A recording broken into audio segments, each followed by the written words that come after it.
Meus estimados irmãos e irmãs, muito boa noite. Muito bom contar com cada um de vocês nessa jornada de aprendizado, onde nos debruçamos na magnânima obra escrita por nosso Chico, psicografado por nosso Chico através do benfeitor André Luiz, chamada A Vida no Mundo Espiritual, que é um compêndio magnânimo de informações, de convites às nossas almas, visando a nossa renovação, a nossa transformação, que afinal de contas é o desejo do Pai, desejo de Deus. Estamos estudando a obra número 6 dessa coleção maravilhosa, chamada Libertação, né? E vamos estudar hoje o capítulo 18, já terminando essa maravilhosa obra. Obra esta que traz os bastidores do mundo espiritual, notadamente das regiões trevais, aquela ambiência, seus moradores, por quem está ali, explicando por quê.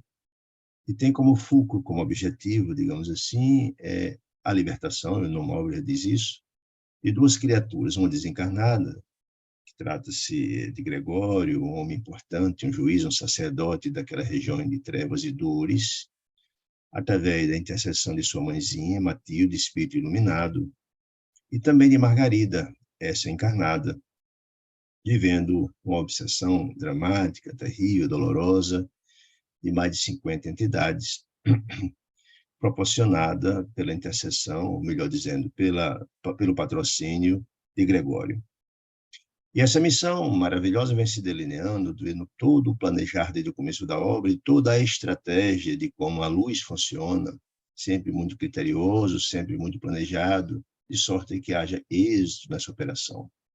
Mas vimos também que nesse decurso desse trabalho da estratégia e aproximação de Gúbio, que é o executor dessa tarefa, através da assistência amorosa e do patrocínio da benfeitora Matilde, muitas criaturas foram assistidas nesse decurso do processo. Os emissários de Deus, onde está a dor, eles estão ali para socorrer. E fez parte do bem planejado resgate de Margarida, no decurso, a busca de assistir os sofredores e a forma, inclusive daqueles que tinham como cunho comandar, coordenar aquela gama de entidades infelizes, foram conquistados no decurso do tempo e foram transformados de adversários em aliados, digamos assim. Foram trazidos para o lado da luz e deixados do lado da sombra, né? É importante que a gente tenha a compreensão dessa estratégia maravilhosa dos benfeitores espirituais. E hoje, no capítulo passado, depois que finalmente Margarida se livrou, depois de passar por um processo de desobsessão na instituição espírita, ela se livrou, afinal de contas, do jugo das mais de 50 entidades. A casa que antes era habitada, a casa dela, da família, que antes era habitada por entre mais de 50 entidades, portanto, morada das sombras, transformou-se, né? E a partir daquele momento que foi livrado o lar do jugo daquelas entidades das sombras, a partir de então, Rubio e sua equipe, mais os 10 guardas que foram fornecidos para evitar que o exército das sombras de Gúbio adentrasse a casa, essas criaturas iluminadas transformaram aquele lar. Portanto, aquele lar passou a exalar luz. E a quantidade de entidades sofredoras que viviam ao redor começaram a perceber que ali estavam os emissários de Deus e começaram a aparecer pedindo socorro. Muitos, dúzias, muitas dezenas deles começaram a surgir, todos recebidos com muito carinho por Gúbio, e aí a gente entende que nada daquilo é por acaso, né? Estava certamente na programação dele assistir aquele contingente de entidades infelizes que estavam acorrendo àquela casa. Muitos, desde a observação importante, desde que eles tivessem condições de renovação, de recepção para transformar-se, estivessem com receptividade, eram aceitos. E o contingente passou a ser muito grandioso, né? Então, durante o dia, aquele contingente de criaturas foram recepcionadas por Gúbio, o coordenador da equipe, foi dividido em 2 grupos, um com André Luiz e o outro por o companheiro dele, da equipe, né?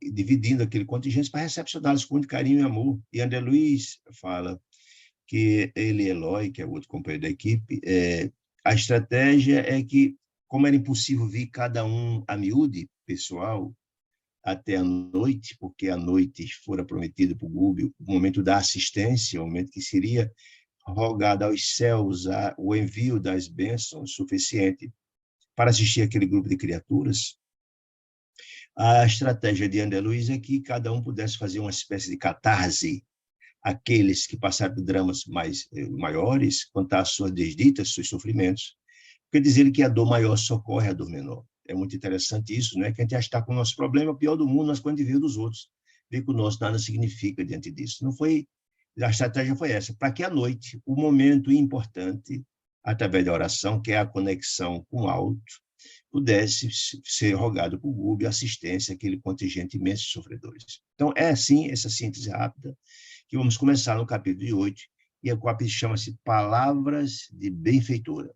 E diz assim, André Luiz: a reunião noturna guardava-nos surpreendentes alegrias, ou seja, aquela reunião que fora programada, que fora planejada e dita ao contingente de sofredores por Gúbio, aquele momento importante, segundo dela, foi de surpreendente alegria, algo muito extraordinário, coisas muito boas aconteceram. Ele começa a historiar como aconteceu esse momento de luz, disse ele, sob a doce claridade lunar, a noite iluminada de lua, Gúbio assumiu a direção dos trabalhos e congregou-nos em largo círculo. Foi um círculo e ele no púlpito estabelecendo essa conexão com o alto. Era efetivamente nos menores gestos, Gúbio, precioso guia, que nos conduziu aos montes da elevação mental, ou seja, ele conduziu aquele grupo de sofredores, pediu toda a assistência de sorte em que houvesse a harmonia necessária para que o trabalho da noite fosse exitoso. Disse André Luiz, recomendou-nos, Gúbio, a todo aquele contingente de sofredores de múltiplas dores, de várias facetas e várias naturezas,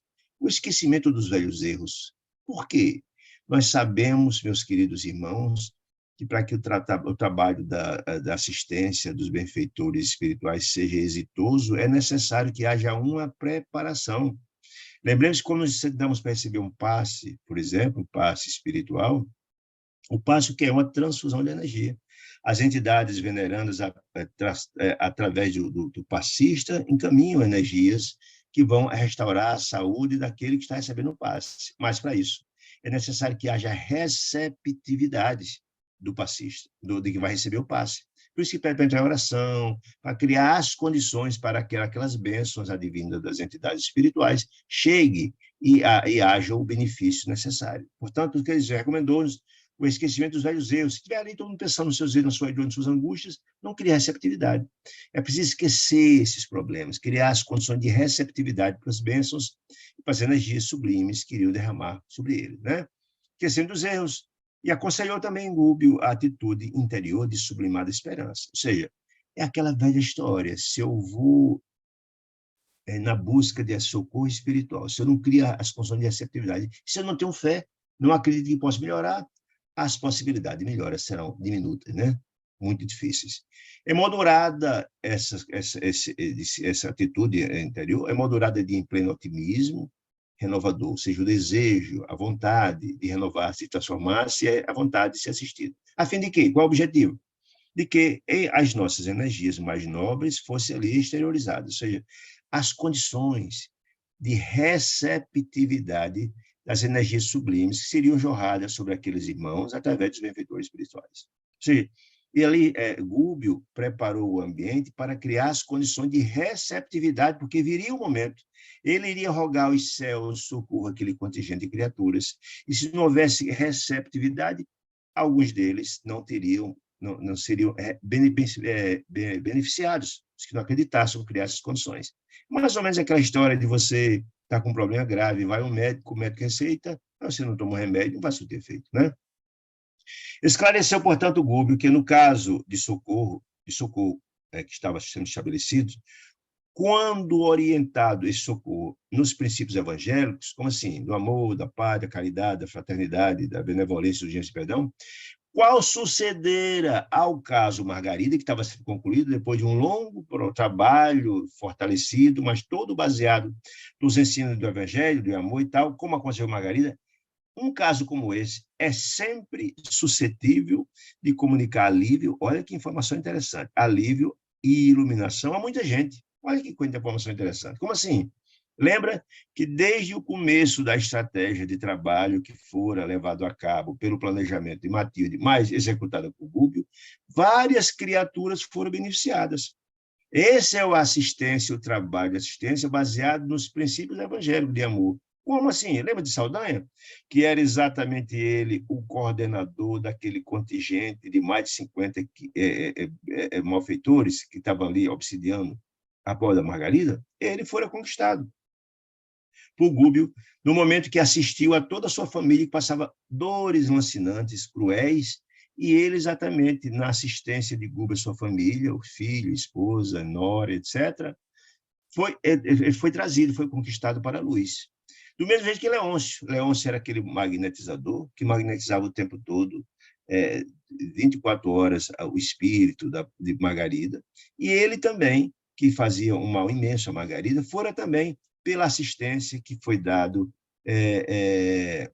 o Gubbio e a seus familiares conquistado. E essas criaturas que antes, grandes verdugos, passaram a ser benfeitores, ou seja, aliados. Então, é isso que está dizendo. Todo o trabalho evangélico feito, baseado, todo o trabalho de assistência, de socorro, feito nos princípios evangélicos, além daquele que pretende ser, o objetivo central é de assistir, de melhorar, de ajudar, ajuda subsidiariamente a várias criaturas, a gente viu esse exemplo. Então, está dizendo isso, né? Iluminação de muita gente, elucidando, orientando, portanto, dizendo, confirmando ainda, que ali, naquele local, na casa de Margarida, nos encontrávamos para receber a bênção do plano superior, ou seja, aquele contingente de sofredores estava ali sendo preparados, que estavam pedindo a eles equilíbrio, esquecimento dos erros, etc., esperança, estavam sendo preparados para receber quem? O socorro. Gubbio não prometeu que aquela luz seria recebido o socorro, estava preparando aquele contingente para esse grande momento do socorro que receberiam. De quem? Das bênçãos dos benfeitores celestiais, que, atendendo ao apelo, à prece de Gubbio, viriam socorrer aquele contingente. E alguém pode imaginar, pô, mas isso aí é um improviso, não é improviso, certamente já estava planejado, que aquele contingente de sofredores iriam ser assistidos naquela noite. Ou seja, estava na programação de Gubbio, não tenho dúvida, e estava na programação, não tenho a menor dúvida também, da benfeitora Matilde, essa assistência. Por esse planejamento todo. Muito bem. Mas para isso, mas para que houvesse êxito no trabalho de assistência, aquele contingente de sofredores, tornava-se imperioso, não era aconselhável, imperioso, condição sine qua non, guardar inequívoca posição de superioridade moral sobre o pensamento. E por que o pensamento, meus irmãos queridos? Lembra da semana passada, no capítulo passado, a gente estudou a força do pensamento? Nós vimos que o pensamento tem vida, para criar a sintonia. Lembra a história daquele moço, do escritor, que utilizava indevidamente as suas obras para descaminhar, digamos assim, a juventude e as consequências, as formas de pensamento, as angústias que tem até hoje? É isso que está dizendo. Então, inequívoco superior de moral, porque o pensamento, disse ele, em reunião daquela natureza, qual aquela, punha em jogo o pensamento, as forças individuais de suma importância ao êxito, caso todos estivessem equilibrados e harmoniosos, ou fracasso do tentame. Ou seja, se todo aquele contingente de criaturas que estava ali, visando o socorro, tivesse todos esses pensamentos de ódio, de felicidade, desarmonia, desequilíbrio, não criaria as condições para assistência. É preciso que haja a receptividade. Eu sempre falo, porque é importante essa obra que eu voltei, psicografada pelo nosso Chico Xavier, através do benfeitor irmão Jacó, que fala a história de Frederico Figner, que ele fala, mesmo quando desencarna Frederico Figner, que foi assistido pelo Dr. Bezerra de Menezes, em um grupo de criaturas que foram sendo e volitando, saindo da região do umbral, na fronteira. Um grupo de contingente imenso de criaturas que estavam lá para tentar impedir a saída deles, porque tinha um deles que tinha cometido um fato muito grave no passado, mas que tinha feito bem, tinha se redimido. A turma estava cobrando para que, na verdade, ele não passasse. lembrando a ele, e quase que o grupo, por esse pensamento dele, que caiu nas lembranças de suas culpas do passado, quase foi preciso muita oração e tal, para que efetivamente a caravana conseguisse vencer aquele portal. Por isso, você está dizendo aqui como a questão do pensamento é importante. Então, se vai se uma instituição, uma casa de oração, ou nosso evangelho em casa, ou em qualquer lugar, é muito importante que a gente busque pacificar nossos espíritos, criando a receptividade para que as criaturas da luz atuem. É a questão da sintonia. Como é que eu vou buscar querer ser assistido pela luz e eu não crio sintonia com a luz? Estou lá com o coração voltado nas sombras. É isso que ele está dizendo. Muito bem. De todas as fisionomias que se abordavam, disse André Luiz, naqueles sofredores, o contentamento e a confiança. Dito isso, tudo isso é nessa fase preparatória, capitaneada por Gubbio. Quando o nosso orientador, Gubbio, ergueu a voz no cenáculo da fraternidade e rogou humildemente e comovente, ou seja, Gubbio, de repente, rogou aos céus, é a prece de preparação. O que é a prece, meus irmãos queridos, é a conexão da criatura para com o Criador, e essa conexão é preciso que haja sinceridade, amor, fraternidade, crie as condições para que o socorro dos céus, em resposta ao apelo feito, venha acontecer. Então, dados os esclarecimentos iniciais de Gubbio, olha, se acalme, se tranquilizem, pense no bem, pense no amor. E, em seguida, que ele preparou o ambiente de harmonização, começou, então, a fazer a segunda etapa, que é a rogativa aos céus, pedindo a assistência dos benfeitores para que eles possam ser beneficiados. Muito bem. Então, disse ele na prece, Senhor Jesus, digna-te abençoar-nos desses discípulos seus, sequiosos das águas vivas do reino celeste. Ou seja, todos eles estão ali necessitados da assistência, das energias sublimes dos céus, rogando para que essa chegue até lá. Era um contingente desse tipo. Aqui, disse ele, nos congregamos, aprendizes da boa vontade, todos somos, à espera de tuas santificadas determinações. E para isso estamos aqui em prece, em rogativa, solicitando assistência dos emissários de amor. Sabemos, disse ele, que nunca nos impediste o acesso aos celeiros da graça divina e não ignoramos que a tua luz, quanto o sol, cai sobre santos e pecadores, justos e injustos. Aí eu acho interessante demais que ele diz assim, olha, o acesso aos celeiros da graça divina nunca foi impedido, não. Nós estamos aqui passando esse contingente de dor e sofrimento, não porque Deus não permitiu que chegássemos lá, não, por fruta, obra e graça de nossas próprias incúrias. Porque ele diz, olha, está lá em Mateus 4, 5, capítulo 5, 45, e diz lá o seguinte, Deus faz, o sol de Deus, ele ilumina os bons e os maus, e a chuva de Deus encaminha entre os justos e injustos. Deus trata todos de forma linear, imparcial. Então, as dores que passamos não é culpa de Deus, não, muito pelo contrário, é culpa nossa, que nós não sabemos utilizar os bens que Deus encaminhou até cada um de nós. Então, dizendo assim, olha, Pai amado, nos manda a sua graça, não é que nós estamos fazendo essa dificuldade, não é porque não tivemos acesso, não, porque não merecemos, não criamos as condições para, não conseguimos a senha de acesso. Mas nós, disse ele, Senhor, nos achamos atrofiados pela própria imprevidência. É culpa nossa, não é culpa dos outros, nem de Deus, nem de ninguém, não. Temos o peito ressecado pelo egoísmo, que é uma das grandes chagas da humanidade de Jesus, né, o egoísmo, e os pés congelados na indiferença, reconhecendo o próprio rumo, desconhecendo o próprio rumo. Ou seja, nós perdemos oportunidades, de outras palavras, estamos aqui humildemente pedindo assistência, porque somos criaturas errantes, somos réprobos, e pedimos a sua bênção na qualidade de Pai misericordioso e bom. Todavia, mestre, disse ela, mais que a surdez que nos toma os ouvidos, e mais que a cegueira que nos absorve o olhar, padecemos, Jesus, por desdita nossa, ou seja, não é culpa de ninguém, nós somos culpados pelas angústias e as dores, são fruto, é a colheita do que plantamos até hoje, né? Disse ele, nossa desdita, de extrema petrificação na vaidade e do orgulho, aí as chagas que Jesus encaminha da humanidade, egoísmo, orgulho, vaidade, né? Que através de muitos séculos, não é de agora, nós somos a somatória de tudo que fomos até agora, do que fizemos, etc. Hoje nós somos a somatória de tudo. Elegemos nós, por nossos condutores, no despenhadeiro da sombra e da morte. Ou seja, tudo isso aí nós atraímos através de nossas condutas, né? Mas, disse ele, Gubbio, confiamos em ti, Jesus, cuja influência santificante regenera e salva sempre. Ou seja, sabemos, minha chamada, que vós sois a porta. né? Sabemos, é chamado que vós sois, como diz o Evangelho, como diz lá também,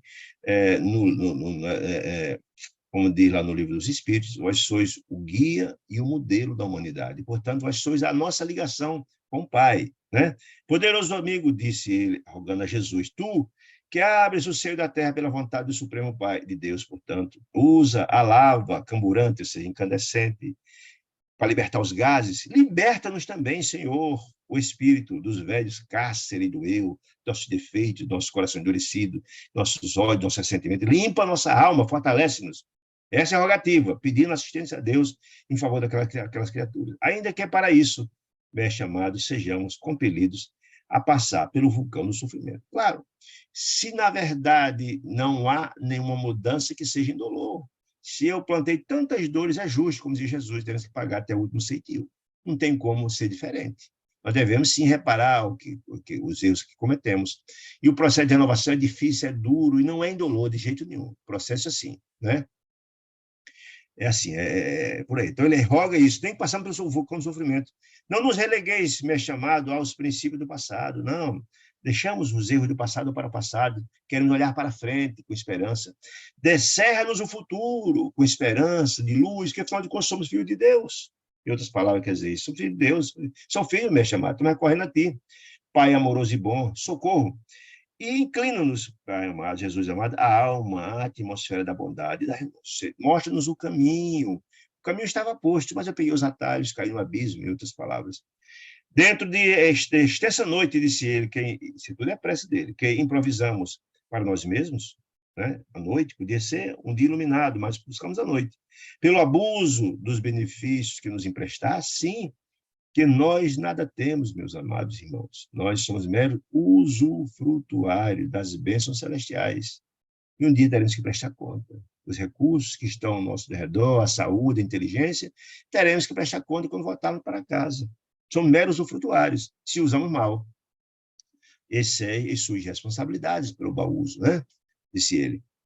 Abuso dos benefícios que nos emprestasse. Possuímos tão somente, mestre amado, a lanterna bruxuleante de boa vontade, que é pequenininha, disse ele, que a ventania das paixões pode apagar de um momento para outro. Se nossa vontade é pequena para viver num ambiente como o nosso, no planeta de expiações e provas, onde as sombras são superiores à luz ainda, está dizendo. Nossa vontade é pequena diante das sombras. Ó Senhor, livra-nos do mal que amontoamos no santuário de nossa própria alma. Ou seja, esse é o pedido feito de coração, depois de Gúbio solicitar que todos estivessem receptivos, a rogativa aos céus, pedindo socorro àquele contingente de sofredores que estava ali naquela assembleia. Abre-nos, continuou ele, por piedade, me é chamado o caminho salvador, que nos faça digno de tua compaixão divina. Aí a gente abre um parênteses aqui. Todas essas informações que estão aí entre parênteses, é nossa. Aí a gente vai entender, poxa, qual é o significado da presença de Matilde ali? Nós vamos ver que ela vai se materializar. Duas questões importantes. Primeiro, ela sendo essa enviada dos céus, a qual lhe roga assistência. Ou seja, estava programada a assistência àquele contingente importante de criaturas, que foi solicitar uma enviada dos céus. Aí a gente vai entender a presença de Matilde não só no socorro, no resgate de Gregório, mas ela é esse enviado dos céus que virá naquela noite, nesse papel, já que ela viria ter esse papel importante no trabalho de resgate de Gregório, também tinha essa finalidade de ser o emissário de Deus no contingente de assistência àquele contingente de sofredores infelizes que estavam naquela noite. Olha aí, importante, né? Então, Matilde era a guia, a condutora daquele processo. Ela iria orientar aquela gama de criaturas sofredoras que estava ali nos seus projetos de reencarnação vindoura, né? E continua dizendo, revela-nos, Gúbio, tua vontade soberana e misericordiosa, Jesus, a fim de que, executando-a, quem? A vontade do Senhor, que é soberana e misericordiosa, né? Possamos alcançar um dia a glória da ressurreição verdadeira, ou seja, da transformação. É uma oportunidade que está sendo pedida a Deus, a Jesus, uma oportunidade das criaturas se redimirem e atingir o seu patamar evolutivo, trilhar o caminho da autoiluminação. Distanciado desse Gúbio agora, no corpo de carne, todos ali estão desencarnados, não nos deixe, meu chamado, cadaverizados no egoísmo e da discórdia, ou seja, nos liberta o nosso coração desses sentimentos que nos petrifica, Nos chumba o chão da terra e não conseguimos andar. Aí ele pede, olha que importante o apelo final, no final da prece. Envia-nos, Jesus, envia-nos, magnânimo, os mensageiros. Olha o pedido, gente. Olha que coisa interessante. Aí a gente vai entender a presença de Matilde em resposta a esse pedido dele, desse mensageiro de Deus que vinha ali assistir aquele contingente. Olha, a prece, lembra? A preparação da prece, pois o sentido da prece guiando todos, que todos estavam acompanhando essa prece fazendo junto, porque nós sabemos que a prece tem muito mais força, feita e atendida e assistida todos, repetindo mentalmente o que está sendo dito. Né? Então, olha, disse ele, é só interessante. Envia-nos, magnânimo Jesus, os mensageiros de tua vontade infinita. Para quê? Para que, junto com esses benfeitores, possamos abandonar o sepulcro de nossas antigas ilusões, está falando não daqueles contingentes. Neste momento, quando o pedido feito, olha aí, a resposta dos céus é rapidinho. Neste momento, as lágrimas serenas da emoção do orientador de Gúbio, em prece, recebem a resposta celestial. Olha que importante. A essa solicitação, esse pleito dele, né? Porque a verdadeira chuva de raios diamantinos começou a jorrar do alto, a resposta dos céus sobre ele, como se fosse misteriosa, disse André Luiz, e invisível ali houvesse libertado divina torrente de claridade a nosso favor. Quer dizer, ali, essa torrente de luz que cai do alto é o atendimento do pleito feito com pureza d'alma, porque também foi criada, além da rogativa de Gúbio ser grandiosa e bela, também houve uma serenidade, digamos assim, uma confluência de sentimentos, de receptividade junto àquelas criaturas. Calara-se a voz, Gúbio parou um pouco da locução dele, mas o quadro sublime arrancava, diz André Luiz, de pranto e emotividade infinita. Você imagina, então, num ambiente como esse, vamos imaginar, situando lá naquele contingente de criaturas sofredoras, uma prece dessa feita, de repente você vê aquela chuva de bênçãos, de luzes caindo dos céus em resposta. Imagina a emoção, que deve ser fantástica mesmo. Todos chorariam, porque estamos diante de um momento sublime de resposta dos céus, notadamente aqueles corações doloridos de tanto sofrer, né? Disse ele. Não havia um só dos circunstantes, dos sofredores, sem o toque visível no rosto daquele êxtase bendito. Então, estava em estado de êxtase, apreciando, vivenciando, testemunhando aquela resposta dos céus, né? Daquele êxtase bendito que nos assomava de assalto o coração. Um estor Gúbio parecia vacilante, disse ele, embora o halo radioso que lhe cobria gloriosamente a cabeça revenerando-se. Algo muito especial estava acontecendo, porque o instrutor, depois daquela sua locução fantástica do apelo aos céus da resposta, estava meio vacilante. Chamou-me, ou seja, Gúbio chamou André Luiz, não soube, disse, André, meu amigo, dirige os trabalhos da reunião, enquanto devo fornecer recursos à materialização de nossa benfeitora Matilde. Ponto. Bom, duas questões são aqui importantes. Primeiro, Matilde e a chegada dela naquele momento como resposta dos céus, como emissária dos céus, para assistir aquele contingente de sofredores. Primeira importância, certo? Segundo, é a materialização de espírito no mundo espiritual. Nós já vimos isso aqui, tanto ocorre aqui quanto lá. E por que, na verdade, a evidência da materialização? Ora, Matilde, um espírito de alta envergadura espiritual, para se materializar num plano inferior, infeliz, ou seja, para ser vista por todos, para ser vista. Porque para ser vista por todos tem que se materializar. Porque só se vê espírito sem estar materializado, que é médium, né? Não era o caso deles. Para se materializar, ela se materializar naquele contingente de sofredores, todos virem, ela precisa materializar. E para materializar, nós já vimos que precisa da história da doação de ectoplasma, que esse ectoplasma não só é de uma pessoa, ele nem fala que já explicou lá atrás, é de contingente de outras criaturas e também a energia da natureza. Ele explicou isso lá nos Mensageiros, lá no Missionário da Luz, ele explicou isso aí com toda tranquilidade. Não, acho que é o brilho da vida eterna. Bom, então, assuma aí, André Luiz, que eu estou aqui, a benfeitora Matilde está aqui, eu preciso fornecer recursos dela se materializar aqui diante de nós, para que, na verdade, a fase seguinte, que é a assistência àquele contingente, aconteça. Vejo-a, disse ele, Matilde ao nosso lado, esclarecendo, havendo chegado a noite, longamente esperada por seu coração materno. Que noite é essa, meus amigos queridos? Do resgate de Gregório. e há mais de 3 séculos ela aguarda por isso. Ou seja, ela veio na missão de resgatar o filho depois de longo planejamento, mas, ao mesmo tempo, veio também como emissário dos céus, trazer socorro àquele contingente de criaturas sofridas. Olha que interessante. Essas informações todas estão postas, a gente retira de um estudo mais aprofundado que consegue enxergar essas questões todas. Muito bem.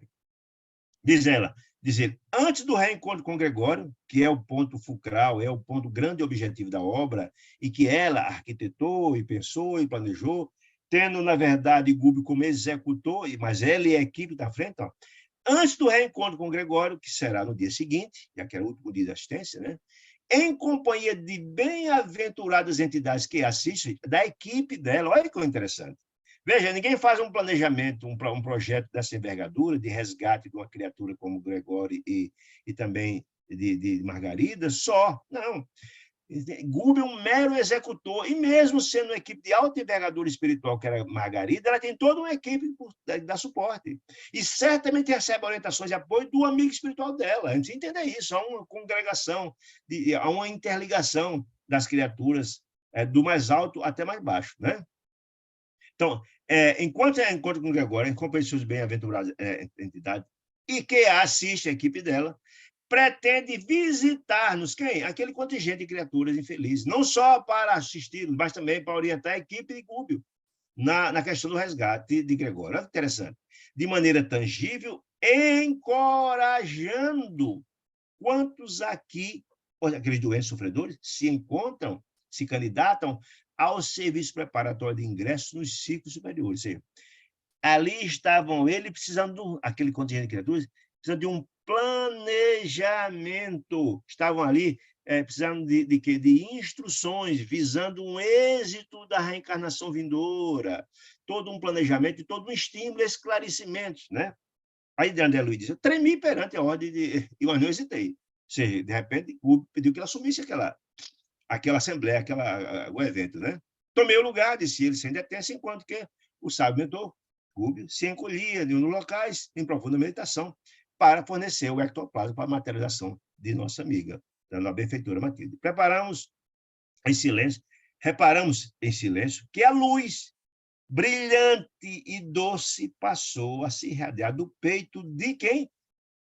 De Gubbio, do semblante, do peito, do semblante dele, das feições e das mãos, em ondas sucessivas, semelhante à matéria estelar. Era o ectoplasma se desprendendo do perispírito dele. Tenuíssima essa matéria, tenuíssima, porque as irradiações pairavam em torno dele, como que formando singulares paradas dos movimentos que lhe eram característicos. Em breves instantes, aquela massa de energias expendida do corpo dele, suave e luminescente, adquirira contornos definidos, contornos, aquela massa, dando-nos a ideia de que manipuladores invisíveis lhe influenciavam a plena atividade. Ou seja, não é um processo solitário, não, gente. É todo um trabalho de uma equipe visando a materialização. Vimos isso lá no Obreiro da Vida Eterna. A materialização é obra de uma equipe inteira de assistência. Então, diz, aqui que manipuladores invisíveis daquela ectoplasma estavam lá trabalhando para que, na verdade, aquele contingente de ectoplasma ganhasse forma. Mas, alguns instantes, disse ele, Matilde surgiu diante de nós, venerável e bela. Ou seja, ela materializada com os ectoplasmas doados por Gubbio e certamente a equipe. Disse ele, o fenômeno de materialização de uma entidade sublimada, como ela, né, ali se fizera prodigioso aos nossos olhos, fantástico, e sempre o é, sempre tem muita vontade de ver, em processo quase análogo aos que se verifica nos ciclos carnais. Claro, o processo a ideia é a mesma, mas certamente quanto mais elevado é a entidade, mais tem alguma peculiaridade a mais, é fato, isso é compreensível, né? Ante a benfeitora de diversas mulheres, ante aquela criatura iluminada. Imagine, gente, imagina a gente participar de uma situação, de um momento sublime como esse. Estamos aqui participando, um monte de criaturas sofredoras, angustiadas, e de repente materializa-se uma entidade sublimada, iluminada. Imagine o imenso impacto emocional daquele contingente, vendo aquela criatura. Né? Então, a benfeitora, diversas mulheres diante dela, presente, prostraram-se de joelho, né, diante dela, dominadas de incoercível emoção. Como assim? Você está diante de uma criatura de um magnetismo fenomenal. Fenomenal. Então, é uma atitude maquinal, Você se sentir diante de uma criatura com uma grandeza como essa, se sentir a emoção imensa. As pessoas que tinham sensibilidade chegavam diante de Chico, do Dalai Lama, de Madre Teresa de Calcutá, sentiam essas energias. É o magnetismo desprendido, né? Atitude natural de quem que não nos surpreendeu, disse André Luiz, porque efetivamente nos sentimos em contato direto com um anjo glorioso em forma de mulher, diante a grandeza espiritual daquele espírito sublimado, né? A abnegada protetora, disse ele, materializado, endereçou à Assembleia de Sofredores um gesto de bênção, abençoa todos que presentes, e falou em voz pausada e emocionante, depois de ligeira saudação. Meus amigos, todos aguardais a hora feliz e abençoada do retorno, a esfera do recomeço, ou seja, o retorno à carne, a reencarnação. A esfera do recomeço é isso. Vocês estão aqui num sofrimento imenso e vocês anseiam pelo retorno à reencarnação. No momento de trilhar o caminho, de reparar seus erros, de trilhar um caminho, de reparar os seus problemas do passado para seguir em frente. Porque o sentimento de culpa, nós sabemos disso, a nossa mente culpada é o tribunal mais inclemente de todos. Estão aqui mergulhados em culpas, desejam o retorno para retomar a sua jornada, disse ela. Entretanto, a dádiva, olha aí, e esse é que é importante a gente entender. A dádiva, a bênção do vaso de carne, do corpo de carne, é inapreciável bênção divina. As pessoas desprezam o corpo, maltratando, com drogas, com bebida, com cigarro e de toda a natureza, não dormindo, não cuidando, e às vezes a gente desencarna antes do tempo. É um suicídio, como André Luiz foi, né? Então, dizendo, olha, o retorno à carne não é uma brincadeira, é algo muito grave, tem seríssimas consequências, e as oportunidades lá perdidas são dramáticas. Portanto, vocês estão se candidatando, pensem. Tem que ser muita responsabilidade, muito amor, para que, na verdade, haja um proveito extraordinário. Então, ela está fazendo um aconselhamento, e a partir de então, ela vai começar a traçar esses aconselhamentos, visando que aquelas criaturas aproveitem as oportunidades que irão ter, diz ela. Não busqueis a reencarnação, disse ela, tão somente como um ânsia de esquecimento dos seus erros do passado. Não. Nos sonhos do mundo em que as tentações do corpo inferior podem transformar em pesadelo. Se você, na verdade, só vai pensar na reencarnação como um sonho, sem entender que tem a consequência de seus atos, sem responsabilidade, sem um planejamento visando o seu progresso, vão só cometer os erros e voltar para cá de novo, na angústia que estão passando agora. Disse ela, a vida que conhecemos até agora, eles também, os sofredores, é contínuo processo de aperfeiçoamento. Ou seja, as possibilidades são múltiplas de aprimoramento a cada dia. Deus nos fornece todas as possibilidades, nos dá nossos amigos espirituais, nossos anjos da guarda, são nossos tutores, nossos conselheiros, todas as possibilidades são dadas e a gente não aproveita. Essa é que é a história, né? É isso agora. Não busquei, sim. A vida que conhecemos é um processo contínuo de aperfeiçoamento, de aprendizado, né? Não basta desejar. Não basta desejar a reencarnação, disse ela. Não. É preciso, imprescindível, orientar esse desejo para o bem. Ou seja, eu desejo, mas eu tenho que, na verdade, orientar, planejar, ter um compromisso, ter responsabilidade, para que, na verdade, eu aproveite bem essa reencarnação e eu dê um passo adiante. Ela está dizendo isso, né? Fez ligeira pausa e talvez respondendo à arguição de algumas pessoas que achavam que estava diante de um ser, de Maria, Mãe Santíssima, algo assim, dizendo, olha, eu não julgueis que eu sou excepcional emissário do Reino da Luz. Não sou. Sou humilde servidora, disse ela, sem outros créditos, perante o eterno doador, que não seja da boa vontade. Meus pés jazem ainda abarcados pelo pretérito escuro, e meu coração ainda guarda cicatrizes recentes de profundas experiências amargosas, que os dias incessantes até agora não conseguiram apagar. Ou seja, ela mostrou ali com muita humildade, olha, isso é a humildade das grandes almas, né?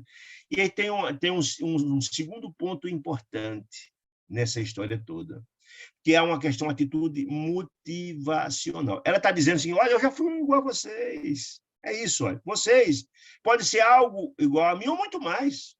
Jesus não dizia que nós somos deuses, que o que ele fazia, nós podemos fazer muito mais? Eu também. Eu sou alguma coisa, mas, na verdade, vocês podem ser muito mais. Ou seja, é uma atitude dessa natureza. Em outras palavras, vocês estão passando muitas dores e angústia porque vocês buscaram isso. Mas vocês podem suplantar isso. Vocês podem ser uma Matilde ou muito mais, em outras palavras. Isso é uma atitude motivacional para quem está numa situação como aquela daquelas criaturas. Então, além de ser uma atitude de humildade, né? Não me conferi, disse ela, portanto, nomes e títulos que não possuo, disse ela. Sou simplesmente vossa irmã de luta, interessada em acordar-vos, despertar em seus corações para a sublimação do futuro. Ou seja, mostrar que todos vocês podem, devem ser felizes, que são filhos de Deus. Jesus não dizia isso? Vós sois deuses, né? Pai nosso que está no céu, não é Pai de todos nós? O DNA de Deus não está nos seus espíritos? Em outras palavras, o que ela quer dizer? Muito bem. Nosso coração, disse ela, é um templo, uma casa que o Senhor edificou, a fim de habitar conosco, Deus, em nossos corações para sempre. Quer dizer, ele criou e deseja habitar em nosso coração. Às vezes a gente expulsa, né? E fecha as portas para Deus em nosso coração, não permitindo que ele venha, porque com os sentimentos infelizes e inferiores. Mas todos nós somos filhos dele. A centelha de Deus está em nossos corações. Ele quer habitar nossas almas, agora precisa ser permitido, né? Gloriosa sementeira de céu de divindade, esperam-nos a harmonia e o ajustamento interiores para desabrocharem dentro de nós mesmos, arrebatando-nos as esferas resplandecentes. O que quer dizer com isso, gente? Ele está dizendo, ao conselho de Jesus, diz, ilumine-se, faz brilhar, diz Jesus, faz brilhar a vossa luz, pois vós sois deuses, dizia Jesus. A centelha de Deus é nosso coração. Nós somos deuses, somos filhos de Deus. Tem uma pequena centelha, mas para essa centelha ganhar luminescência, o combustível é a vivência do ensinamento que Jesus veio trazer. Vivam esses ensinamentos extraordinários, que, na verdade, os celeiros das bênçãos celestiais passarão a jorrar sobre vocês, seus corações. As aquisições da virtude, se é iluminativa, no entanto, não constitui serviço instantâneo da alma. Não, é um processo de longo prazo, quer dizer. Não há milagre, não está lá de dentro que vai se transformar de entidade feliz, escura, obscura, para se tornar iluminada. É um processo duro, difícil, complexo, doloroso de mudança. Mudar é difícil, ela quer dizer. Mas suscetível, disse ela, é suscetível de afetuar-se do momento para do momento. Não é de um momento para o outro, disse ela. Somos cada qual de nós um imã. Olha que importância essa informação. Somos um imã poderoso de elevada potência ou um centro, cada um de nós, nosso espírito, ou um centro de vida inteligente, atraindo forças que se harmonizam com as nossas. Significa sintonia. E delas, essas forças, constituindo nosso domicílio espiritual. Ou seja, nós somos o imã e atraímos aquilo que emanamos. Se eu emano amor, paz, fraternidade, caridade, amor, harmonia, eu emano todas as criaturas que têm sentimento, eu atraio para mim, eu sou um imã. Mas se eu penso, planejo, faço o mal, eu também vou atrair o mal. Questão de sintonia, na virtude da sintonia, gente. Essa que eu estava dizendo. E essas criaturas que eu atraio passam a ter domicílio, morada no meu coração. Ali. Né? A criatura, disse ela, encarnada ou desencarnada, porque nós somos a mesma criatura, encarnada ou desencarnada, somos a mesma criatura, não muda nada. Uma diferença. Quando encarnado, eu posso até disfarçar quem eu sou, mas desencarnado, não. Né? A criatura encarnada ou desencarnada, onde estiver, respira entre os raios de vida superior ou inferior que emite, dentro da ideia do imã, não é? Eu atraio aquilo que eu imito, eu colho o que planto. É a lei da ação e da reação, é essa ideia, né? Então, se eu respiro a vida em superior e inferior, ao redor dos próximos passos, ou seja, meus passos estarão em cima da luz, ao redor da luz ou das sombras, porque é o que eu atraio, né? Todos nós exteriorizamos energia, disse ela, com as quais nos revestimos. Lembra que nós estudamos no capítulo passado só do pensamento? E o que é o pensamento, gente? É a extensão de nosso espírito. Na hora que eu emito um pensamento, eu estou emitindo aquilo que está em mim, que ninguém pode dar o que não tem. Se eu sou uma criatura iluminada, eu exteriorizo meus pensamentos. E esse pensamento tem vida. Porque o pensamento ele pode ter o condão de consolar, de harmonizar, de assistir, de proteger, de assistir, né? Confraternizar alguém, ou também de magoar profundamente e influenciar para o mal. Alguém, um jovem, alguém em situação mais fragilizada. Então, o pensamento tem vida. Então, olha, todos nós temos energias com as quais nos revestimos e que nos define esse pensamento muito mais do que as palavras. Ou seja, olha que coisa interessante que ele está dizendo. O pensamento é a identidade do espírito. Olha aí, olha que coisa bacana. O pensamento, volto a dizer, é a identidade do espírito. Os meus pensamentos retratam o que eu tenho no meu coração. Sabe por quê? Porque Jesus dizia, eu tiro do bom tesouro do meu coração o bem que eu tenho aqui. Ou eu tiro do mau tesouro do meu coração aquilo que está aqui. Então, diz, ó, o mal não é o que entra pela boca, mas é o que sai da boca que vem do coração. É exatamente o que ela está dizendo, meus amigos. Né? De que vos valeria, disse ela, o retorno à carne, a reencarnação, disse ela, sem conhecimento das obrigações que eles competem ante a justiça divina. Ou seja, o que são essas palavras de Matilde? É a motivação, abrindo os olhos. Olha, vocês vão voltar. Se não tiver esse compromisso, planejamento, vão voltar a cometer os mesmos erros, vão voltar com as mesmas dores. Ué, se não são filhos de Deus, não são, qual é, na verdade, o objetivo? Qual é o nosso final? É a felicidade. Entretanto, essa felicidade tem que ser conquistada. E ela pode ser mais rápida ou mais custosa se eu, enquanto, na verdade, eu continuo a enveredar o caminho das sombras. É isso que ela está dizendo. E não adianta voltar à carne. Se você não tiver um compromisso, a responsabilidade e o compromisso de transformar-se, não vai adiantar. Então, ela está motivando. Lembra? Aquele contingente de sofredores que vão reencarnar. E ela está dizendo, olha, não adianta, está preparando eles para isso. Que nos adiantaria o esquecimento temporário do passado, que a reencarnação é o esquecimento temporário do passado, né? Sem que nos integramos na responsabilidade, no compromisso, no projeto. Se eu não tiver um projeto para voltar de renovação, não vai adiantar nada. A força maior é capaz de nos socorrer nos ciclos da matéria densa, que nos traduz a tendência sobre a persistir conosco. Ou seja, se eu tiver o compromisso e não garearmos os benfeitores e os amigos, não fizer por onde, temos os nossos parceiros para ser exitosos na nossa reencarnação, vai ser de novo, vai ser um erro de novo, vou sofrer muito mais ainda. Ele quer dizer isso, né?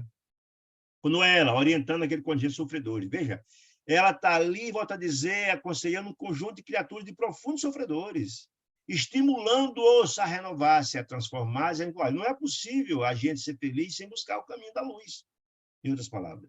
Então, a volta à vestimenta física, a reencarnação, é uma bênção, não é uma bênção, não é aventura, que poderemos conseguir à custa de generosas intercessões. Olha que informação importante. Olha aí. Quando nos falece, mérito obter. Ou seja, não é todo mundo que diz, eu quero encarnar amanhã, eu quero me encarnar assim, ou assado. Não, a Delia explicou isso lá no Mensageiros. Há espíritos que, na verdade, têm mérito para reencarnar, inclusive escolher como será a sua própria reencarnação vindoura, escolher como será suas feições, sua condição, etc, etc. E quanto mais sábio é o espírito, menos, na verdade, ele busca coisas atrativas, porque sabe que isso é uma possibilidade, é um perigo, inclusive, né? Mas nem todo mundo tem capacidade, não tem assim, méritos, créditos para reencarnar. E aí busca essa intercessão. Que é a intercessão? Ajuda dos emissários que eu amo, que buscam. Ele vê tudo isso na literatura espírita, né? Ele diz, olha, num instante, olha, no mérito de obtê-la, num instante oportuno. Ou seja, não é assim, vou encarnar amanhã ou depois, não, é num instante oportuno. Como assim? Quando tiver condições de. Não adianta mandar alguém reencarnar sem as condições, que vai dar errado de novo. Você tem que ter esse compromisso, essa responsabilidade, esse projeto. E é feito todo um planejamento. André Luiz coloca isso lá nos Mensageiros. O mapa reencarnatório, como é que é feito, o corpo que virá, com quantos anos vai desencarnar, com problema de saúde A, B ou C, com quem você vai encontrar. Então, nós estamos no lugar certo, com as pessoas certas, para cumprir determinadas missões. Ele está dizendo isso. Obter, no momento, por nós mesmos, sem mérito, sim, ou por intercessão, por mérito, obter por nós mesmos. Tanto quanto é possível conseguir um trabalho, disse ela, olha que interessante. Tanto se conseguir um trabalho na coxa da terra, através de intercessão de amigos, arranjei um trabalho ali, conheço fulano, falei com não sei quem, arranjar um trabalho para você, que nos conduz aos objetivos disputados. Né? Portanto, os amigos são importantes no mundo espiritual também, ou aqui. As entidades que nos amam intercedem por nós. Veja, André Luiz não foi resgatado do umbral pelo ministro Clarence através da intercessão da mãezinha. E o que está acontecendo agora? Gúbio não está buscando resgatar Gregório pela intercessão de Dona Matilde? Então, sim, as intercessões no mundo espiritual são muito comuns, muito comuns. Quando você não tem um mérito, você tem aqueles que nos amam, como diz André Luiz. Ninguém é tão infeliz que não tem alguém mais feliz que o ama e o assiste. nossos tutores, nossos anjos da guarda, aqueles que nos assistem. É isso que ele está dizendo isso, né? No entanto, disse ele, qual ocorre com muitos encarnados que se localizam em respeitáveis quadros de serviço, tão só para usar direitos que nada fizeram para merecer, com o flagrante abuso das leis que nos regem as ações, muitas almas procuram o santuário da carne, formulando respeitosas promessas, e nele penetram agravando os seus próprios débitos. O que é que ele quer dizer com isso? Olha, como enganado, nós encarnados não conseguimos, às vezes, com um padrinho, um trabalho que não merecemos, e uma vez é um desastre, sem nenhum mérito. Muitas das vezes, muitas criaturas dizem que vai encarnar e supostamente fazem uma promessa que sabe que não vão poder cumprir. Não se preparam, não têm responsabilidade sobre isso, não colocam em seu coração o desejo e vai ser um desastre. Você, ao invés de resolver e seguir o seu caminho de iluminação, vai contrair mais débitos. Está dizendo isso. É o descumprimento. E quem não lembra, gente, lá nos Mensageiros, quem não lembra dos Mensageiros, na famosa palestra de Telésforo, com aquele contingente imenso de preparação dos novos missionários, dos novos mensageiros de Deus, um contingente imenso de espíritos espíritas que foram preparados 20, 30, 40 anos para reencarnar em missões importantes e falharam, descumpriram, agravando suas responsabilidades, chorando lá, etc., etc., por ter perdido a oportunidade. Está dizendo isso, né? Muito bem.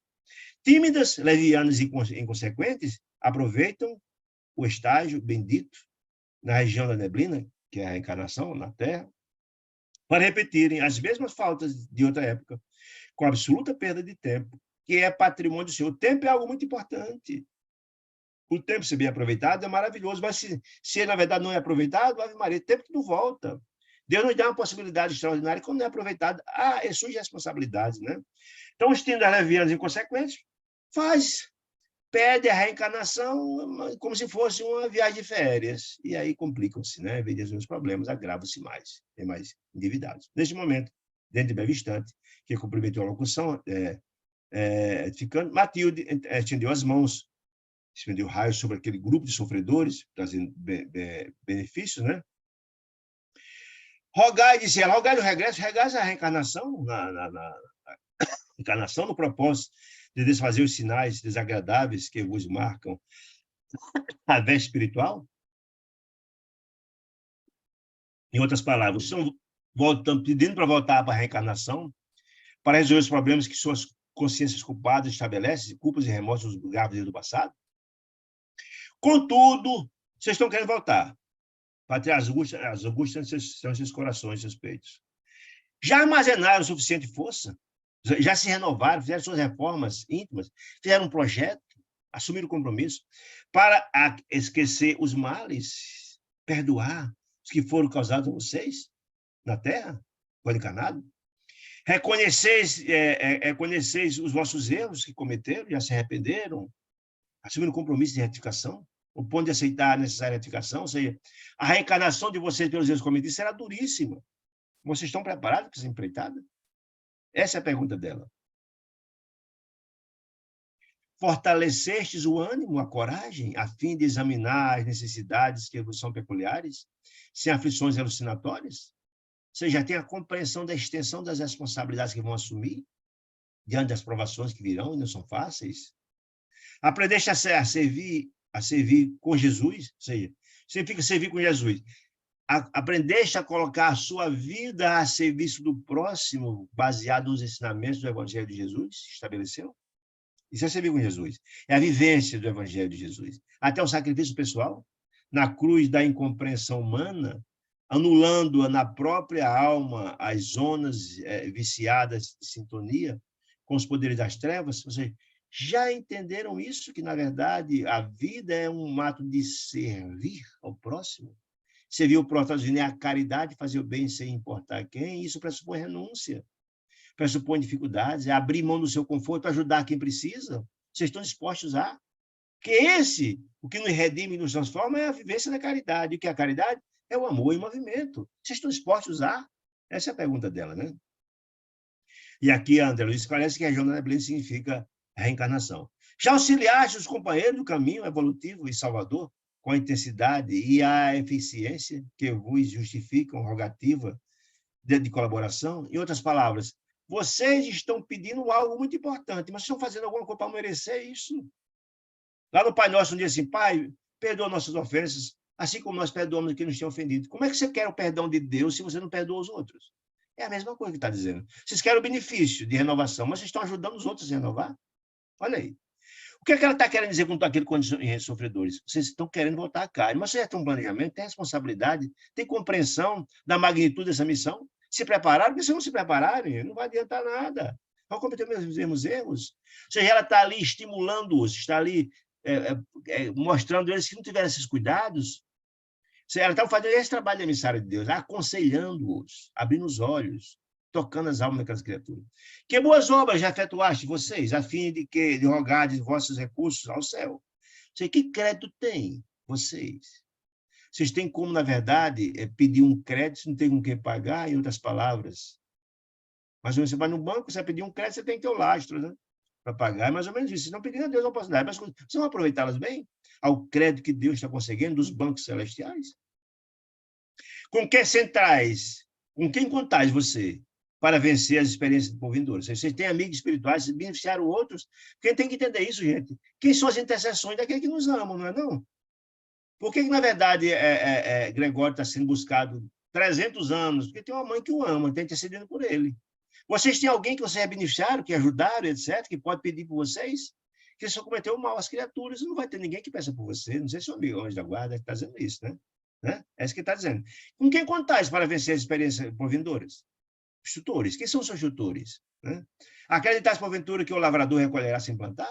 Não é assim? Nós queremos só colher, não queremos plantar nada. Nós só quer ser servido, não quer servir ninguém.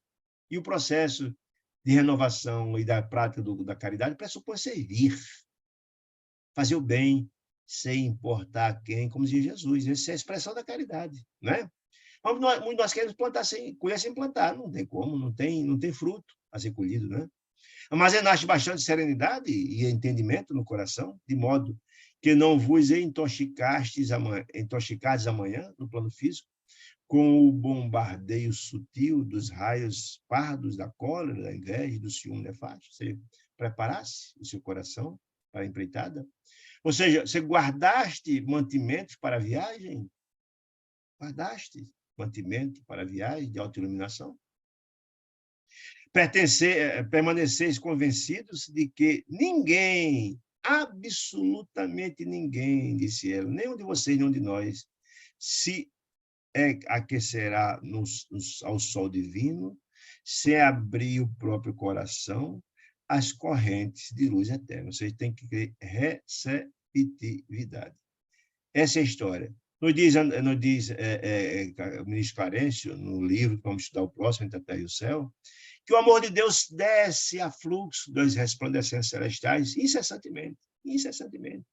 De resplandecentes celestiais e vem e desce até regiões abissais de dor, nas regiões infernais, vai e volta, o fluxo é fluxo. Mas cada um de nós recepciona em nosso transformador a quantidade de luz que nós temos capacidade para o nosso processo evolutivo. Cada um tem a capacidade de receber mais ou menos. Olha aí que maravilha. Deus assiste a todos. O sol brilha para todos, a chuva cai sobre todos, mas nem todo mundo se beneficia dela. Ou seja, a luz de Deus desce, mas nem todos nós temos um receptáculo adequado para... Olha aí.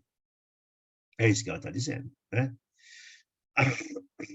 Ignorais acaso que é preciso igualmente trabalhar para que se mereça a bênção de um tempo carnal na Terra?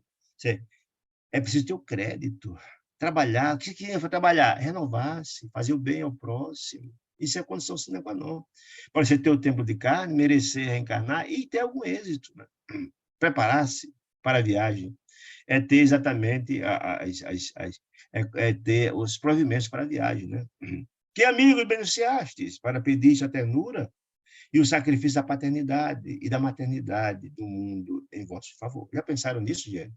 Que normalmente a responsabilidade de receber alguém, de criar um filho, é uma responsabilidade celeste, imensa, sublime, de gravíssimas responsabilidades que nem todo mundo aceita. É preciso ter crédito diante daquelas criaturas. Eu beneficiei alguém para que essa criatura se sinta motivada a me receber como filho. Eu tenho com ele a sintonia necessária para ele me guiar no futuro? Olha aí, coisa interessante, né? Ah, tem que haver um consentimento, né, dos que vão receber como pai e mães. Por isso está lá no livro Os Missionários da Luz, na reencarnação de Segismundo, como condição sine qua non para a reencarnação ser exitosa, a apresentação do reencarnante aos futuros pais. Quem não leu, leia. Para mim, são as páginas mais sublimes da doutrina espírita que trata a miúde da reencarnação. Magnífico, né? Não vos iludais, disse ela. Significa não vos iludais, ou seja, não nos iludais, colhe-se o que planta, dizia Jesus. Esse é que é importante, né? Quando ela, somente as criaturas primitivas, ou seja, aquelas criaturas estão no começo do processo evolutivo, que não tem ainda, estão muito mais ainda para o impulso, estão ainda muito mais para o instinto do que para o amor, né? Somente as criaturas primitivas no circuito selvagem da natureza conhecem que agora, por agora, o semi com inconsciência de viver. Não tem muita compreensão. Estão lá vivendo como sendo um animal, não tem muita compreensão das consequências de seus atos. Por isso chamamos de primição semi-inconsciência. Não tem muitas compreensões. Então, o lado animal está muito mais superior do que o amor que está para nascer em seus corações. Por se abeirarem ainda dos reinos inferiores, por isso são muito mais instintos, como os animais. Recebem a reencarnação quase ao jeito dos racionais, dos animais, que aperfeiçoam instintos, devagarinho, os instintos, para ingressarem mais tarde no santuário da razão. E a razão transforma-se em amor. É um processo, é assim que o processo acontece. Só eles estão nesse estado, não nós, que já temos compreensão, disse ela. Para nós, porém, falando aquele contingente de criaturas que não estão mais nessa situação, senhor de vigorosa inteligência, vocês têm compreensão de inteligência e sabem as consequências dos atos. Que já respiraram em centenas de formas diversas, já reencarnaram múltiplas vezes, centenas de vezes, né? Cometeram erros graves, diversas formas, e que já atravessaram vários climas evolutivos, oferecendo e sendo, ofendendo e sendo ofendidos, vivendo essa experiência terrível, amando e odiando, acertando e errando, resgatando débitos e contraindo novos débitos. A vida não pode, disse ela, resumir-se a um mero sonho. Não, não pode ser só um sonho. É uma irresponsabilidade. Ir para a Terra como se fosse uma aventura, uma viagem de final de semana para curtir. Não pode ser assim. Como se a reencarnação constituísse simples processo de anestesia da alma. Não, esquecimento, eu esqueço tudo, eu vou para lá, o que der, deu. Não pode ser assim. Não pode. Pensar assim, viagem sem planejamento, a possibilidade de dar errado é muito grande. A reencarnação, então, é um momento celeste de grande significação, benefício celestial. Ela quer dizer isso. É indispensável, disse ela, pois, que nos reforçamos, que nos transformemos, que nos renovamos, que fazemos nossas reformas, aprimorando o tom vibratório. Como é que se aprimora o tom vibratório? Gente, é nossa consciência, aprimora renovando os sentimentos, né? Nós exteriorizamos o tom de nossa consciência, luz ou sombra. Então, refaçando é aprimorando, transformando o meu coração, vivendo, pensando, sonhando e materializando as bênçãos, alargando esse tom da minha consciência, alargando-a para o bem supremo e iluminando a minha mente, a claridade renovada do Divino Mestre. É preciso isso. Se você não tivesse desejo, se você não tivesse projeto, se não tivesse a ideia, essa responsabilidade, a reencarnação será, de novo, a repetição dos erros do passado. Ela quer dizer isso. A mente humana. E o que é a mente, gente? A mente é a parte, entre aspas, do espírito que comanda tudo, não é? A mente, né? Na casa mental. A mente humana honrando os patrimônios celestiais, se honrar, se seguir os ensinamentos de Jesus, né? Os patrimônios que Deus nos concede para utilizarmos deles, são meros usufrutuários, terão bom proveito. Que eles foram conferidos, não poderá vegetar. O que é vegetar, gente? O que é vegetar? Estagnar. Não pode chegar lá e estagnar, não fazer nada para se melhorar. Não. A feição de arbustos, disse ela, que nada produz. Não, disse ela. Porque nem devemos agir, disse ela, também a mente humana, como se fosse um irracional que age por instinto. Não, aí você não vai adiantar, não vai correr novos débitos, né? Que se localiza na retaguarda da inteligência completa. Ou seja, quem é inteligente tem compreensão dos seus atos que geram consequências. Nós somos seres interdimensionais cada ação nossa no bem ou no mal gera consequências para o bem ou para o mal? Está dizendo isso. Não pode se comportar como se fosse um arbusto que está lá estagnado, nada faz. Ou como se fosse racional, que se age pelo instinto. Não, não pode. É perda de tempo. É assumir novos compromissos e continuar o sofrimento. Uma existência entre os homens, disse ela, olha, o que é a encarnação? Uma existência entre os homens, por mais humilde que seja ele para nós outros, é acontecimento importante demais, disse ela, para que o apreciemos sem maior consideração. Ou seja, será uma perda sublime de oportunidade que Deus lhes dá. Será que, diante de sofrimento, vocês estão agora cheios de sofrimento, de dor, de angústias, depois diante de lutas, de sofrimentos acerbos, vão querer passar a mesma coisa? Repetir os mesmos erros? Veja, essa fala, volto a dizer, de nossa benfeitora Matilde, é exatamente a mensageira dos céus que vem preparar esses espíritos sofredores, dando esperança, estimulando-os a pensar, a renovar-se diante da reencarnação vindoura, que cada um terá que fazer. Todavia, sem abraçar a noção de responsabilidade individual, ou seja, de responsabilidade de projetos, essa responsabilidade, que nos deve marcar o esforço de santificação, sim, você tem que ter um compromisso, porque a felicidade, vou dizer, é uma conquista. Se eu não me comprometer a conquistar essa felicidade, ela não vem. É isso que ele está dizendo. Qualquer empresa dessa ordem é arriscada. Se você não planeja, não tem um esforço, vai dar errado, não está arriscado, porque em nosso aprendizado intensivo, que a vida é um aprendizado intensivo e contínuo, na recapitulação, na reencarnação, cada espírito segue sozinho no círculo dos próprios pensamentos, sem que os companheiros de jornada, com raríssimas exceções, lhe conheçam as esperanças mais nobres e lhe partilhem as aspirações dignificadoras. O que quer dizer com isso, gente? A gente está encarnado aqui com a esposa, com os filhos ao nosso lado. A gente nos ajuda um com os outros, mas não conhecemos o que está, na verdade, no coração deles. Cada um tem suas aspirações, são deles, só. A jornada é nossa. Eu posso até amar minha esposa, meus filhos, minha mãe, meu pai e ajudar, mas a responsabilidade de cada um não. Eu não posso viver a vida deles. Não, não posso. Nossa jornada é solitária. Solitária. Cabe a gente ajudar, orientar, mas a vida deles, cada um tem responsabilidade. É isso que ele está dizendo aqui. Né? Cada criatura encarnada permanece só no reino de si mesma, com seus créditos e débitos, com suas conexões para o bem e para o mal, com suas sintonias, quer dizer isso, né?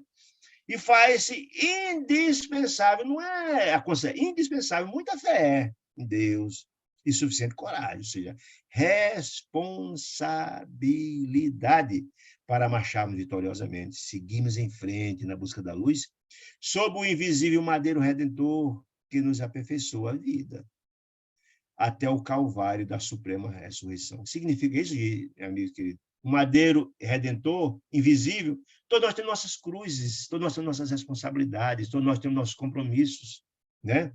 E Jesus dizia, pegue a sua cruz e segue-me. Se pegar a sua cruz e segue-me, diz Jesus. Ou seja, assuma suas responsabilidades, segue-me, cumpra, olhe para mim, eu sou seu modelo e guia. Busque meu exemplo, tem resignação, coragem, amor, fraternidade, etc, etc. Você está me dizendo, não tem essa compreensão. Que eu sou responsável por minhas dores, cabe a mim quitar meus débitos, não os outros. Isso quer dizer isso. Nesse instante, Matilde fez uma longa pausa de elucidação e tal, aquela sabedoria de luz, e acercou-se de Gúbio, prostrado palidíssimo, porque estava doando ectoplasma, realmente é uma energia que doa e a pessoa fica frágil, né? Afagou a bondosa com palavras de agradecimento a ele pelo trabalho magnânimo, de amor e tal, fraternidade, e em seguida, como se desejasse quebrar a afeição de solenidade, franqueou a palavra às criaturas, dirigindo aos ouvintes, que contingentes sofredores, e que eles se pronunciassem. Escuta, diante das suas angústias e das orientações que aqui dei, das informações, quais são os projetos de vocês? Ou seja, com que matéria, com que créditos vocês estão desejados de se renovar? O que é que vocês pensam? Disse ela. Um cavalheiro, todo mundo fica muito agradecido pelas orientações, tá? Um cavalheiro de olho fulgurante destacou-se, disse, grande benfeitora, disse ele. Fui duplamente homicida, ou seja, matei 2 pessoas na última encarnação, na derradeira, ao mais 10, disse ele. Respirei muitos anos no corpo carnal, você viveu muitos anos, morreu velhinho, como se fora uma pessoa mais tranquila do mundo ser. Para os outros, ele era tranquilo. Ele, na verdade, era digamos assim, um lobo em pele de cordeiro. A gente encarnado pode fazer isso, gente. Pode parecer o que não é, desencarnado. Não, não. Você transpareceu o que você é. Não obstante trazer a consciência artesanada de remorso. Por quê? Porque nossa mente culpada é o tribunal mais inclemente de todos. E as mãos endoadas de sangue humano. Ludibriei quantos me cercavam através das máscaras da hipocrisia. Ou seja, parecia o que não era. Homem probo, correto, honesto, tal. Atravessando os umbrais do túmulo, desencarnei. Atormentado de acebas reminiscências, lembranças do passado, supus que tremendas acusações me esperariam. Por quê?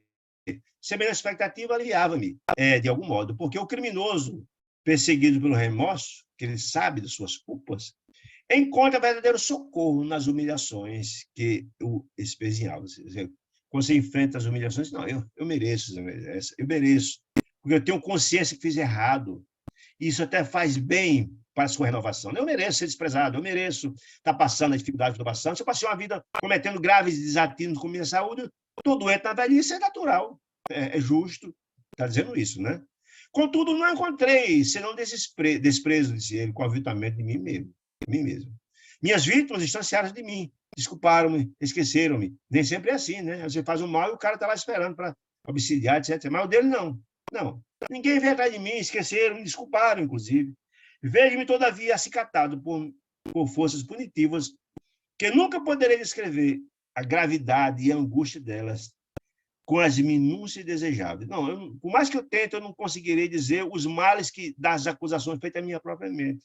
Disse ele, há um tribunal invisível em minha consciência, a culpa, o remorso, o tribunal inclemente da própria mente, né? Que André tantas vezes fala sobre isso.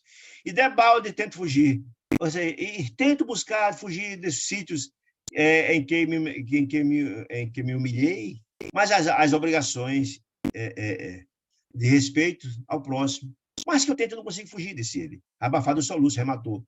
Como iniciar, benfeitora, o esforço de minha restauração diante desses débitos grandiosos e da minha mente me acusando dos gravíssimos erros que cometi? Como eu começo? Me aconselhe, já que ela lançou aconselhamentos para cada um de nós, o caso pessoal. Ela perguntou o caso de cada um deles, então está dizendo ele. Então, disse ele, tão imensa tristeza, disse André Luiz, daquele senhor, por todos foram tocados pela angústia, mas com a honestidade, ele está ali colocando, humilde, é o meu desejo de mudança. E Matilde, contudo, respondeu, outros irmãos como o senhor, não longe de nós, seja, naquele plano infeliz do desencarnado, naquela região de dor, de angústia, disse ela, não longe de nós, suportando a carga das mesmas culpas que o senhor cometeu, homicidas, etc., peregrinam desditosos por esses sítios de dor e sofrimento. E não conseguem sequer sair de redor daqui da crosta, né? Entre os pesadelos e aflições inomináveis, eles, suas culpas terríveis, disse ela, outros na situação semelhante do Senhor. Abre teu coração, meu irmão, para com eles. Ou seja, abre seu coração para servir o próximo. Jesus dizia, pratique a caridade. A caridade é o amor em movimento. Lembra do conselho de Paulo? Que o amor cobre a multidão de pecados? Transforme-se, coloque seu coração, mesmo dolorido, difícil, tal, a serviço do próximo. E aí a forma de que o bem que se faz vai minimizando as nossas angústias, vamos aprendendo com o processo, vamos minimizando os nossos débitos, né? Quer dizer isso, né?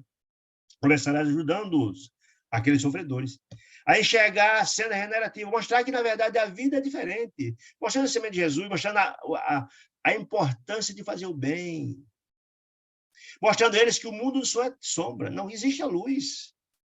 Sentir o prazer em servir, mostrando a eles, alimentando-os com esperança, que a esperança, meu irmão, é a força motriz da alma. Porque a alma que não tem esperança não consegue ir em frente. Dizia Chico Xavier, que o maior infortúnio do ser humano é perder a fé em Deus e em si próprio quando não vivendo. É fato. Ninguém se sente condições de resolver nada. Há para dar esperança no coração dessas pessoas, ideias novas, e atraindo-os, aqueles criaturas desalentadas e sofredoras, para o trabalho de sublimação. Daqui a pouco você vai ter fazer um trabalho de assistência ao próximo, eles mesmos vão se melhorando, vão lhe ajudar também, vão seguir o seu exemplo. Que o bem, ele contagia positivamente, em outras palavras, pelo esforço na constante aplicação do bem. aquela máxima de Jesus, ajuda-te que o céu te ajudará. Não é não? Jesus dizia isso, ajuda-te que o céu te ajudará. Se você tem um coração voltado para o bem, as ajudas virão com sintonia. Sempre vai virar auxílio, né? Sofrerá, aliás, as injúrias. Sim, você pode ter alguns lhe maltratar pelo grau de sofrimento e de ignorância. Sim, as injúrias, os remorques, as incompreensões. Mas descobrirás, fazendo bem, um meio de ampará-los com eficiência e brandura, porque Deus dá as condições. Dá as condições, né? Eu, sinceramente, hoje, eu sozinho não saio de casa depois das 10, de jeito nenhum, só é uma coisa muito grave. Mas, quando meus filhos que já são adultos ou eram pequenos, a gente distribuía sopa de madrugada nas regiões de muita dor aqui em Natal, de muito sacrifício, de muita angústia, de drogados, com tudo. Nunca aconteceu absolutamente nada. Nada. Nada. De todos esses anos. Meus filhos pequenos. Porque Deus ajuda quem faz o bem. Está lá a proteção. É isso que ele está dizendo aqui para ela. Né? Para ele. Depois de semelhante sementeira da prática do bem, depois que fizer isso, começa a fazer acolher as bênçãos. Ou seja, colhe-se o que se planta, né? Bênção de paz e luz, disse ela. Porquanto o Espírito que ensina com amor, é a informação importante, que ensina com amor, mesmo vivenciando ainda, disse ela, embora delitoso e imperfeito, que somos todos nós, né? acaba aprendendo as mais difíceis lições de responsabilidade que adquire, transmitindo a outras revelações salvadoras que não lhes pertencem. Na hora que a gente vai aplicar e falar sobre o Evangelho de Jesus, de tanta gente falar e etc., ele vai assimilando. O principal educador dos nossos obsessores somos nós que colocar nosso coração a serviço. De tanto fazer o bem, o obsessor irá se transformando, se educando com a gente. Quem não lembra a história de Divaldo, do Máscara de Ferro? De tanto ver Divaldo, 40 anos perturbando Divaldo, de tanto Divaldo fazer o bem, terminou se educando, tornando-se amigo dele. Esse é o processo. Eu lembro de Maria Madalena. Quem não é marido de Magdala, Maria Madalena, né? A série prostituta dela, de Magdala, né? Depois do cérebro encontro com Jesus, transformado, depois tem uma vida cheia de dramas pecaminosos, cheia de angústias, etc. A mudança com Jesus, a contato com Jesus foi transformador. Colocou a sua vida a serviço do bem e terminou no Vale dos Imundos, pregando o ensinamento de Jesus para os leprosos e morreu lá, iluminada. Segundo o livro de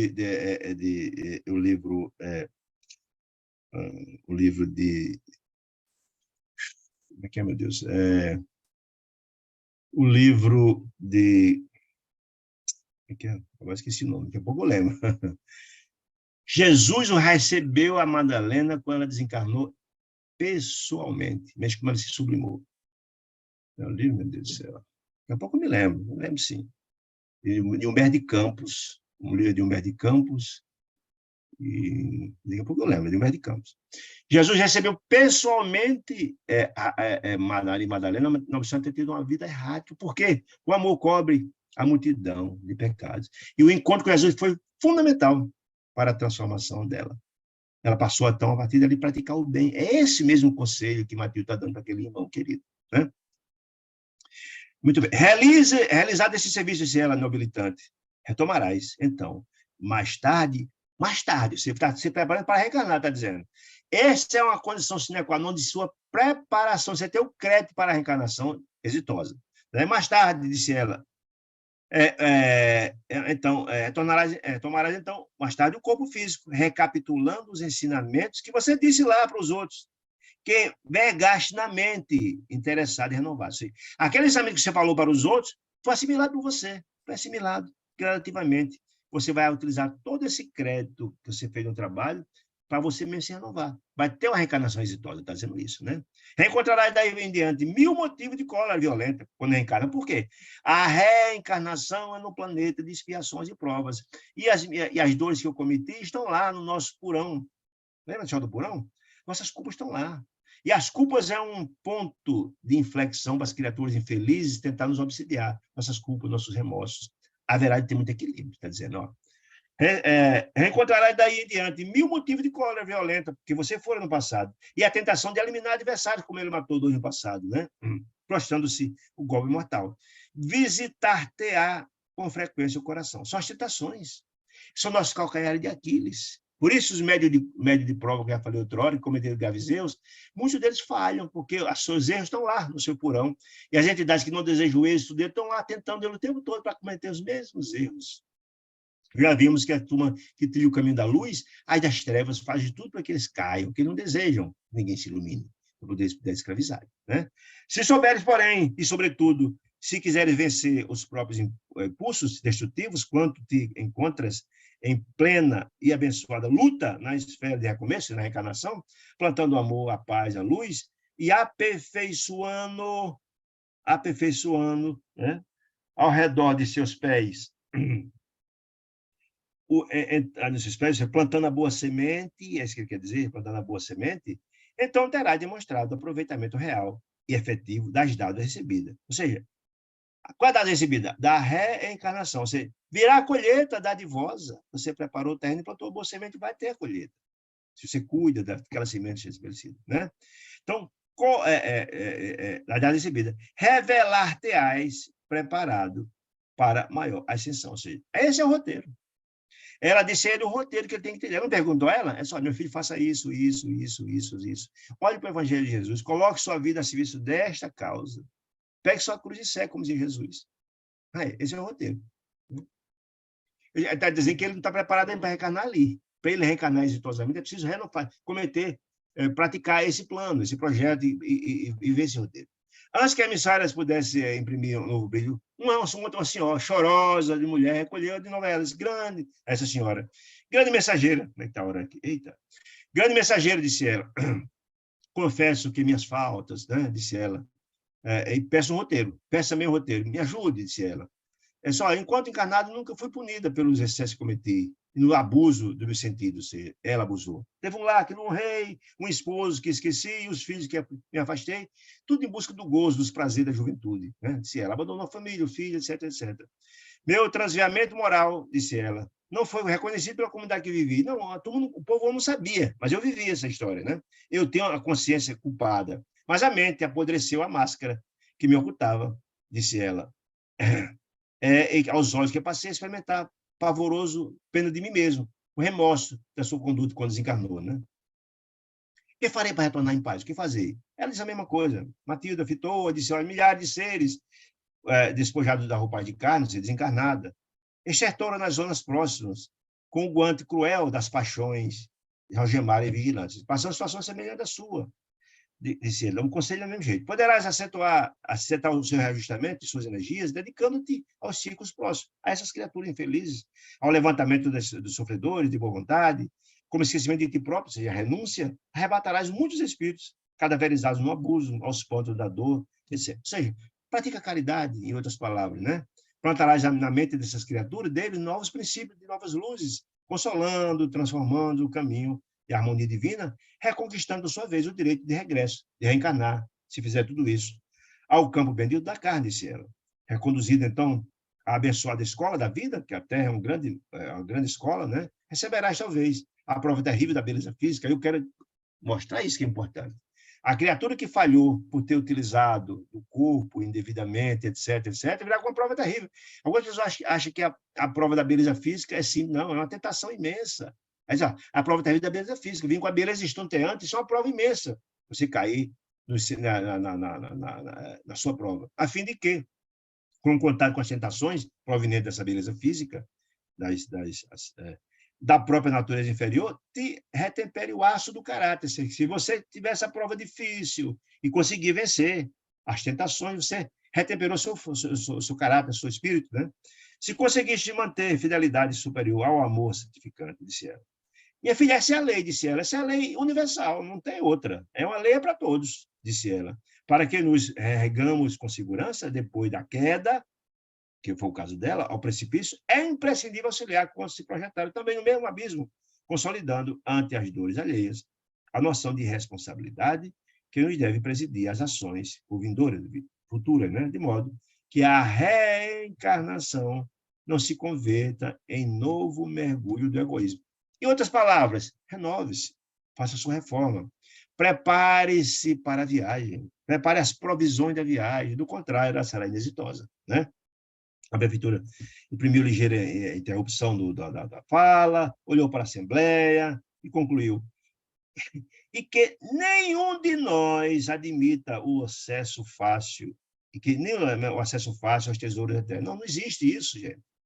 Não existe renovação sem esforço. Quer dizer, então, só porque atualmente nos vejamos libertos das cadeias beneméritas do corpo e carne. Não, não há receita. Não há receita para uma evolução sem transformação. Não há. Ninguém tem acesso aos tesouros sublimes se não tiver o crédito. Está dizendo isso, né?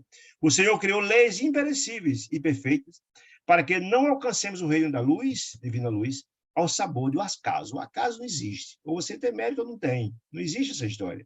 Será perguntado quando retornarmos no mundo espiritual o que foi feito das bênçãos que lhe foram confiadas, dos filhos, da família, do trabalho, da sua dignidade, do seu ensino, da sua inteligência, do seu recurso. Será perguntado, é a prestação de conta, né?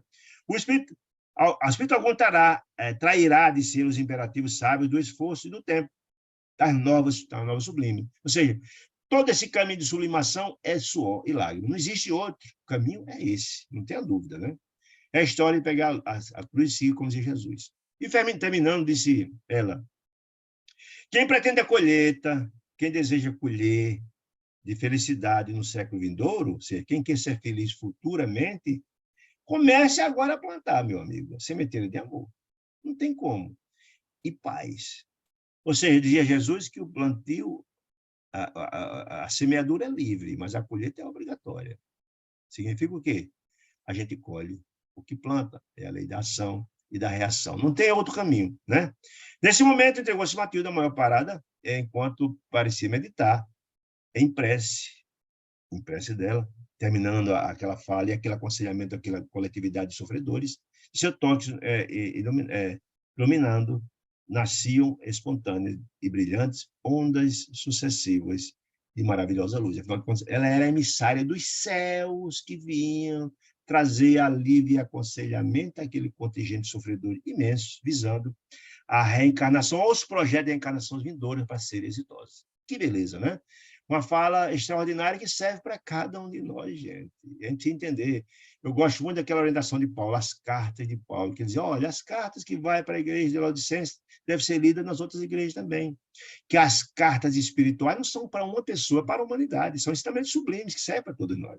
Absolutamente todos nós.